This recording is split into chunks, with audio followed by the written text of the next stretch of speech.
HR online solution YouTube চ্যানেলে আপনাদের সকলকে স্বাগত জানাই।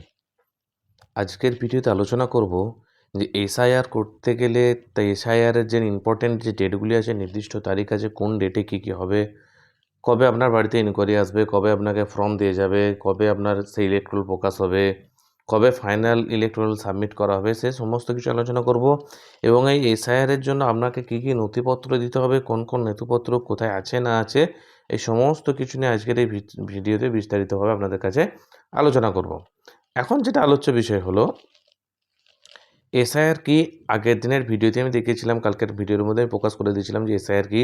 এসআইআর হলো একটা নিম্ন পর্যায়ের একটা এনকোয়ারি হবে, যে এনকোয়ারিতে দেখা যাবে যে মৃত ব্যক্তি বা নকল ভোটার পরিসংখ্যান অভিব্যক্তি বা বহিরাগত যারা এসে গেছে সেই রকম সমস্ত কিছু নিরীক্ষণে একটা কী হবে না এনকোয়ারি হবে। সেই এনকোয়ারি শেষে কী হবে না আপনাকে মানে পশ্চিমবঙ্গের যে ইলেকট্রল আছে, পশ্চিমবঙ্গ তথা আরও যে 12টি রাজ্যে যে ইলেকট্রল আছে, সে 12টি রাজ্য কিন্তু ইলেকট্রল কিন্তু সামনে প্রকাশিত করা হবে। সে 12টি রাজ্য কী কী আছে দেখুন, আন্দামান নিকোবর দ্বীপপুঞ্জ আছে, ছত্তিশগড় আছে, গোয়া আছে, গুজরাট আছে, কেরালা আছে, লাক্ষাদ্বীপ, মধ্যপ্রদেশ, পন্ডুচেরি, রাজস্থান, তামিলনাড়ু, উত্তরপ্রদেশ, 12 নম্বর আছে ওয়েস্ট বেঙ্গল। এই ওয়েস্ট বেঙ্গল এগুলোতে কিন্তু এসআইআর কিন্তু জারি করা হয়ে গেছে। 28 তারিখ থেকে কিন্তু অটোমেটিক কাজ চলছে। 28 তারিখ থেকে আপনার ফর্ম প্রিন্টিং চলছে, ট্রেনিং শুরু হয়ে গেছে, এইটা কিন্তু চলতে শুরু করেছে। এবার দেখুন যে ইম্পর্ট্যান্ট ডেটগুলি আছে, এই ডেটে কোথায় কী হচ্ছে সেই সম্বন্ধে কিন্তু আপনাদের সামনে এখন আলোচনা করব। দেখুন প্রথমে আছে দেখুন প্রিন্টিং অ্যান্ড ট্রেনিং 28 অক্টোবর থেকে আছে 3 নভেম্বর 2025। এখানে কী হবে না, এই তারিখের মধ্যে আপনি আপনার কোনো ভোটার কার্ড কারেকশন কিন্তু করতে পারবেন না। কারণ আপনি যদি ভোটার কার্ডটা কারেকশান করান, কারণ আপনার আগে যে ভোটার ফর্মটা থাকবে সেই ফর্মটাই কিন্তু আগে যে ভোটারের যে নাম বা ডেট অফ বার্থ থাকবে, সে ডেট অফ বার্থ বা নামটি কিন্তু আপনার ওই ফর্মের মধ্যে চলে আসবে। এনরোমেশন যে ফর্ম আছে, এনরোমেশন ফর্মটার মধ্যে কিন্তু সেটি চলে আসবে। তাই আপনি এটা কিন্তু নির্দিষ্টভাবে কিন্তু আর চেঞ্জ করতে পারবেন না, এবং এটা চেঞ্জ না করাটাই ভালো হবে। 2 নম্বরে দেখুন এখানে লেখা আছে যে হাউস টু হাউস এনরোমেশন ফেজ, মানে প্রত্যেকটা বাড়িতে গিয়ে আপনাকে কিন্তু ফর্ম দেওয়া হবে। কবে? 4 নভেম্বর থেকে নিয়ে কিন্তু 4 ডিসেম্বর পর্যন্ত আপনাদের বাড়ি কিন্তু আপনাদেরকে ফর্ম ডিস্ট্রিবিউট করা হবে। এর ক্ষেত্রে কী হবে, যদি কেউ বাড়িতে না থেকে থাকেন তাহলে ভয়ের কিছু নেই, বারবার আপনাদের কাছে যেয়ে কিন্তু সেই ফর্ম দিয়ে আসা হবে। এবং 9 ডিসেম্বর 2025 যে পাবলিকেশন যে ড্রাফট ইলেকশন রোল আছে সেটি কিন্তু প্রকাশিত হবে। এবং আপনার যদি কোনো অবজেকশন থেকে থাকে এই ব্যাপারে বা কোনো ক্লেম থেকে থাকে এই ব্যাপারে, সেটাও কিন্তু 9 ডিসেম্বর 2025 থেকে নিয়ে 8 জানুয়ারি 2026 পর্যন্ত কিন্তু আপনি সেই অবজেকশন বা ক্লেমটি আপনি করতে পারবেন। এবং 9 ডিসেম্বর 2025 সালে যাদের ওই ড্রাফট লিস্টে নাম থাকবে না তাদেরকে কিন্তু একটা হিয়ারিং বা নোটিশ পাঠানো হবে, সেটি ভেরিফিকেশন বা হিয়ারিং করা হবে। এবং 7ই ফেব্রুয়ারি কিন্তু ফাইনাল যে লিস্ট আছে, ফাইনাল যে ইলেকট্রাল আছে পশ্চিমবঙ্গবাসীদের জন্য, সেই 7ই ফেব্রুয়ারি 2026 তারিখে কিন্তু ফাইনাল ইলেকট্রালটি কিন্তু প্রকাশিত হয়ে যাবে প্রত্যেকের সামনে। এরপর যাদের 2002 সালে লিস্টে নাম থাকবে না তাদেরকে 12টি কিন্তু ডকুমেন্টস কিন্তু আপনাদেরকে দিতে হবে। 12 রকমের ডকুমেন্টস কিন্তু আপনাদেরকে লাগবে এসআইআরের জন্য। প্রথম দেখুন বলা আছে, যে কোনো কেন্দ্রীয় সরকার অথবা রাজ্য সরকারের নিয়মিত কর্মচারী বা পেনশনভোগীর নাম জারি করা যে কোনো পরিচয়পত্র বা পেনশনের প্রদানের আদেশ। এক্ষেত্রে একটা জিনিস দেখবেন, মনে রাখবেন, এই প্রথম যে লিস্টটি দেওয়া হয়েছে সেটি কিন্তু সচরাচর সবারই ক্ষেত্রে কিন্তু থাকবে না। কারণ সবাই তো আমরা সরকারি কর্মচারী নয়, বা আমাদের তো সবাই তো পরিবার থেকেও তো কেউ সরকারি কর্মচারী ছিল না। তাহলে যারা সরকারি কর্মচারীর আন্ডারে অন্তর্ভুক্ত থাকবেন বা যাদের বয়স হয়ে গেছে, রিটায়ার্ড পার্সন যারা থাকবে, তাদের কাছে কিন্তু এই পেনশন প্রদানের অংশ থাকবে। এবং কেন্দ্রীয় সরকার দ্বারা যে কাজকর্ম যে সংস্থায় কাজ করতো সেই সংস্থার ডকুমেন্টস কিন্তু তাদের কাছে থাকবে। যদি তাদের কাছে ডকুমেন্টসগুলো হারিয়ে গিয়ে থাকে তাহলে ভয়ের কোনো কারণ নেই। তেনারা কী করবেন না, তেনারা সেই কেন্দ্রীয় সরকার বা রাজ্য সরকারের সেই সংস্থার কাছে গিয়ে সেই ডকুমেন্টসগুলো কিন্তু পুনরায় কালেক্ট করতে পারবে। দ্বিতীয় নাম্বার আছে দেখুন, 1/7/1987 সালের পূর্বে সরকার বা স্থানীয় কর্তৃক ব্যাংক, ডাকঘর বা এলআইসির বা পিইউসি কর্তৃপক্ষ ভারতে জারি করা কোনো পরিচয়পত্র, শংসাপত্র বা নথিপত্র যদি থাকে তাহলেও কিন্তু সেইটিকে কিন্তু এসআইআরের জন্য সাবমিট করতে পারবে। এক্ষেত্রে বলি, 1987 1 জুলাইয়ের মধ্যে ওই সময় মানুষের কিন্তু সেভিংসের উপর খুব একটা নজরদারি ছিল না, বা খুব একটা তাদের কোনো ইচ্ছা ছিল না। তাই এই জিনিসটাকে অ্যাভয়েড করে দেওয়াটাই বেটার। আমি এই জিনিসটাকে কিন্তু একেবারেই অ্যাভয়েড করে দিচ্ছি। 3 নম্বরে দেখুন লেখা আছে উপযুক্ত কর্তৃপক্ষ কর্তৃক প্রদত্ত একটা জন্ম সার্টিফিকেট লাগবে বা জন্ম সনদ বা জন্ম সার্টিফিকেট আপনাকে দিতে হবে। এটা কিন্তু 2000 সাল বা 1996 1990-এর পরে যাদের আছে তাদের কিন্তু বেশিরভাগ ক্ষেত্রেই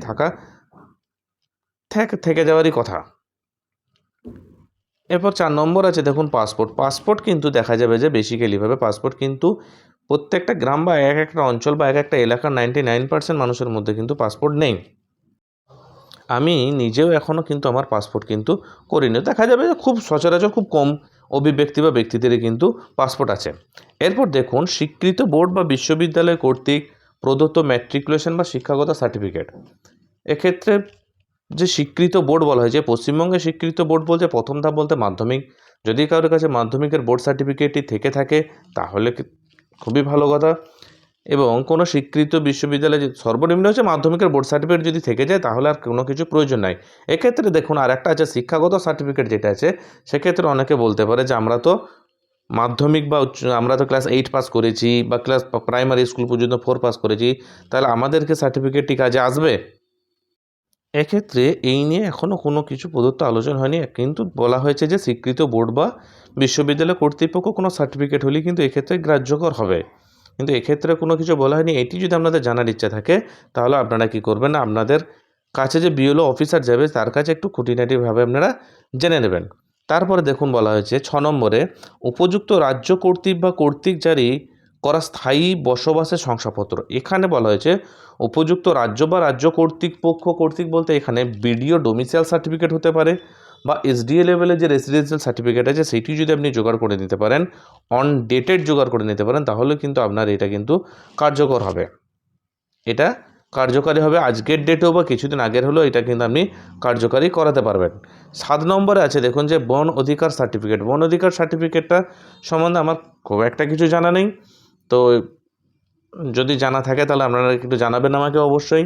তারপর আছে দেখুন 8 নম্বরে এসসি এসটি ওবিসি অথবা উপযুক্ত কর্তৃপক্ষ বা কর্তৃক যে কোনো বর্ণের শংসাপত্র।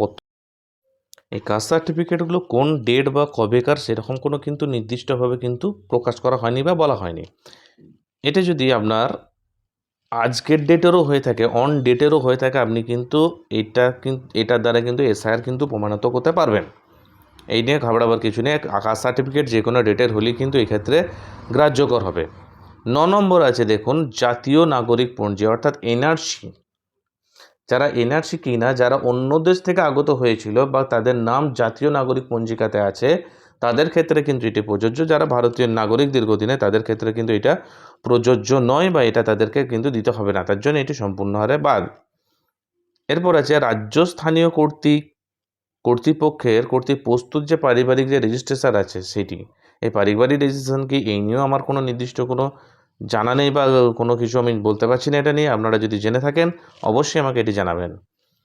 তারপরে দেখুন সরকার কর্তৃক যে কোনো বাড়ি বা বরাদ্দের সার্টিফিকেট, অর্থাৎ আপনাদের কাছে যদি কোনো সরকারের তরফ থেকে কোনো জমি বা বাড়ির যদি কোনো রেজিস্ট্রি বা কোনো দলিল থেকে থাকে সেক্ষেত্রে কিন্তু এটা প্রযোজ্য। যদি হয় 2002 সালের আগের যদি কোনো ইন্দিরা আবাসন বাড়ির কোনো সরকারি যোজনার যে কোনো ঘর পেয়েছেন বা তারও যদি লিস্টটা থেকে থাকে সেটাও কিন্তু আপনারা এখানে দিতে পারেন।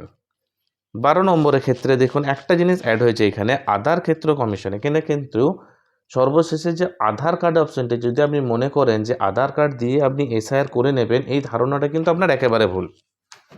ঠিক আছে, যখন ড্রাফট লিস্ট প্রকাশ হবে সেখানে যদি আপনার নাম না থাকে বা কোনো রকম কোনো আইডি আপনার কাছে যদি না থাকে তখন আপনি এই আইডিটাকে প্রুফ হিসেবে ব্যবহার করে নিজেকে ভারতীয় আইডেন্টিয়াল হিসেবে কিন্তু আপনি প্রমাণ করতে পারবেন। নিজেকে ভারতীয় নাগরিক হিসেবে কিন্তু তখন প্রমাণ করতে পারবেন, কিন্তু তার আগে এটি আপনার কাছে কিন্তু গ্রাহ্যকর হবে না। এরপর আপনাদেরকে যে পরের ভিডিওটি আসবে এসআইআর ফর্ম আপনি কীভাবে ফিলআপ করবেন সেই ফর্ম কিন্তু আপনাদেরকে কিন্তু সামনে ভিডিওটি আসবে। সেই ফর্ম ফিলআপের ভিডিওটি কিন্তু আপনাদের সামনে তুলে ধরবো। যদি আমার এই ভিডিওটি ভালো লেগে থাকে অবশ্যই আমার ভিডিওটিকে একটা লাইক করে দেবেন এবং আমার চ্যানেলে যদি নতুন হয়ে থাকেন দয়া করে আমার চ্যানেলটিকে সাবস্ক্রাইব করে দেবেন। ধন্যবাদ এই সম্পূর্ণ হারে ভিডিওটি দেখার জন্য। ভালো থাকবেন, সুস্থ থাকবেন।